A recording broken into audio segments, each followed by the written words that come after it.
نبی علیہ الصلوۃ والسلام جب اسلام پھیرتے تھے تو آپ کے دو معمول تھے۔ سب سے پہلے بلند آواز کے ساتھ تکبیر کہتے تھے، اور اس پر حدیث ہے صحیح مسلم کے اندر عبداللہ ابن عباس رضی اللہ تعالیٰ عنہ فرماتے ہیں کنت اعرف انقضاء صلاۃ رسول اللہ صلی اللہ علیہ وسلم بالتکبیر۔ بخاری اور مسلم کی یہ روایت ہے جس کو ہم یہاں پر شامل بھی کر رہے ہیں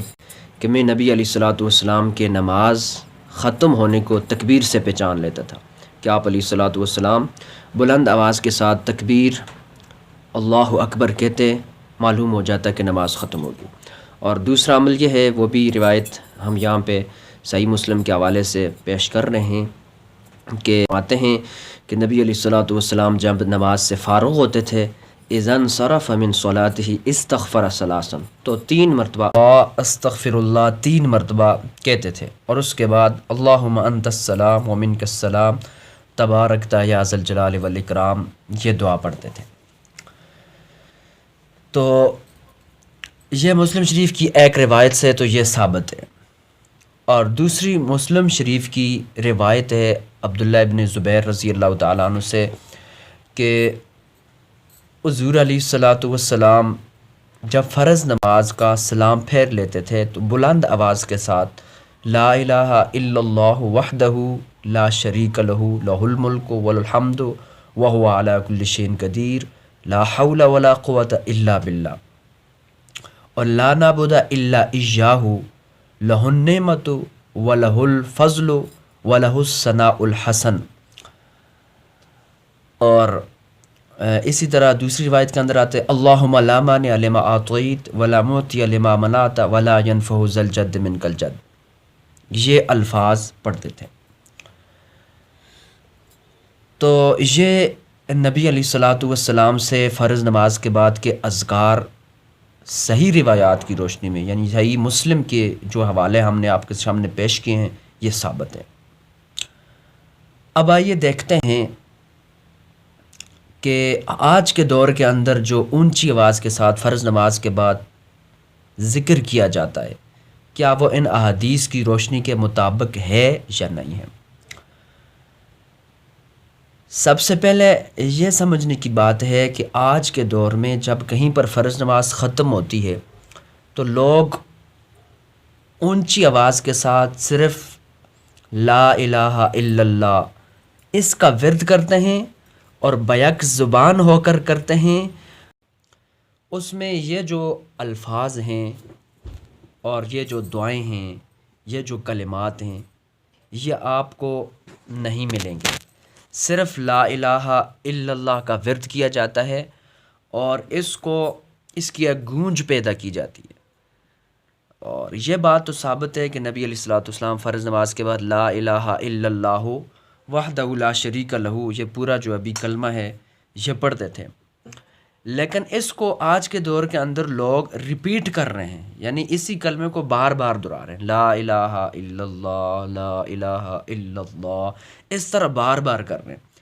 اس طریقے سے ثابت نہیں ہے۔ ایک ہی مرتبہ پڑھا جائے، اگر بلند آواز کے ساتھ پڑھا جائے تو یہ حدیث سے ثابت ہو رہا ہے۔ تو اس میں اصلاح کی جو ضرورت ہے کہ اسی کلمے کو بار بار ریپیٹ کرنا، بار بار دہرانا، پھر سب کا مل کر پڑھنا، اور کوئی اگر نہ پڑھے اٹھ کر چلا جائے تو اس کو ذکر کا منکر سمجھنا کہ وہ ذکر نہیں کرتا ہے، یہ درست نہیں ہے۔ اس کو فرض اور واجب کا درجہ دینا درست نہیں، کیونکہ یہ تو ثابت ہے کہ نبی علیہ الصلوۃ والسلام اس طرح ذکر فرمایا کرتے تھے، لیکن یہ بھی ثابت ہے کہ کبھی کبھار نہیں کرتے تھے، صرف اللہم انت السلام والی دعا پڑھ کر اٹھ کر چلے جاتے تھے۔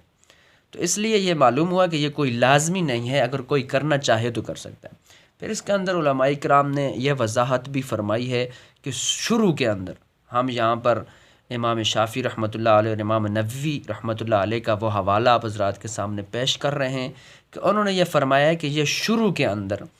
کہ بلند آواز کے ساتھ ذکر کا اہتمام نبی علیہ السلام نے بھی اور صحابہ کرام نے بھی اس لیے کیا تاکہ لوگوں کو الباری میں امام نووی رحمۃ اللہ علیہ فرماتے ہیں کہ امام شافعی رحمۃ اللہ علیہ نے اس حدیث کو حمل الشافعی علی ھذا الحدیث انہم جہروا بہ وقتا یسیرا لأجل تعلیم صفت الذکر، کہ نبی علیہ الصلوۃ والسلام نے شروع میں ابتدا میں بلند آواز کے ساتھ فرض نمازوں کے بعد ذکر کیا اس وجہ سے، اور یہ تھوڑے عرصے کے لیے کیا، فرمایا وقتاً یسیراً، تھوڑے سے وقت کے لیے کیا، کچھ عرصے کے لیے کیا، اور یہ اس لیے کیا لأجل تعلیم صفت الذکر، تاکہ لوگوں کو ذکر کرنے کا طریقہ معلوم ہو جائے کہ فرض نمازوں کے بعد جب سلام پھیریں گے تو یہ اذکار پڑھیں گے، یہ کلمات پڑھیں گے۔ تو جب صحابہ اکرام سیکھ گئے ما داوموا بہ علی الجہر، تو پھر جہر کے اوپر آپ علیہ الصلوۃ والسلام نے ہمیشگی اختیار نہیں فرمائی۔ اس لیے والمختار ان الامام والمامون یخفیان الذکر، امام اور مقتدی کے لیے افضل یہ ہے کہ وہ فرض نماز کے بعد یہ اذکار یا جو بھی کلمات ہیں وہ آہستہ آواز کے ساتھ پڑھیں، آہستہ آواز کے ساتھ ان کا ذکر کریں، ان کا ورد کریں۔ اسی کی مزید تائید کرتے ہوئے علامہ ہنی عمدۃ القاری کے اندر ابن بطال کے حوالے سے لکھتے ہیں کہ اس حدیث کے اندر یہ دلالت ہے کہ عبداللہ ابن عباس نے جو فرمایا کہ نبی علیہ السلام کے زمانے میں یہ ہوتا تھا، تو معلوم ہوا کہ اب نہیں ہوتا، یعنی اب عبداللہ ابن عباس رضی اللہ عنہ جب بیان کر رہے ہیں تو پہلے دنوں کا حوالہ دے رہے ہیں کہ اس وقت ہوتا تھا تو اب نہیں ہے۔ تو بعد کے اندر یہ جہر متروک ہو گیا، نمازوں کے بعد ذکر تو ہے لیکن جہر نہیں ہے، یعنی بلند آواز کے ساتھ ذکر متروک ہو گیا، منسوخ ہو گیا، اور اس پر نسخ صحیحین کے اندر دوسری روایات آتی ہیں جس کے اندر آتا ہے کہ ایک مرتبہ صحابہ کرام نے بلند آواز کے ساتھ تکبیر کہی، ذکر کیا، تو نبی علیہ الصلوۃ والسلام نے اس پر انہیں تنبیہ فرمائی اور ان کی ڈانٹ فرمائی اور فرمایا انکم لا تدعون اصما ولا غائبا، تم کسی غائب کو، کسی دور ذات کو اور کسی بہرے کو نہیں پکار رہے ہو، انکم تدعون سمیعا قریبا،